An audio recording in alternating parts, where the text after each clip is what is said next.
وقتی که دلیل میگه وقتی که شما گریه‌تون نمیاد یه جوری بکنید که آدما که نگاه میکنن خیال بکنن شما دارید گریه میکنید.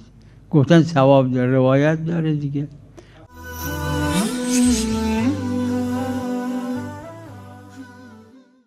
گذشته از این که تباکی و بعضی فرمودن به معنای اینه که کاری کنه که گریش بیاد، مثل تحلم حتی تکون حلیما، یعنی انسان بخواد اخلاق و فضیلت را، اخلاق حسنه و فضیلت تحصیل کنه باید تصنع بکنه تا یواش یواش یاد بگیره.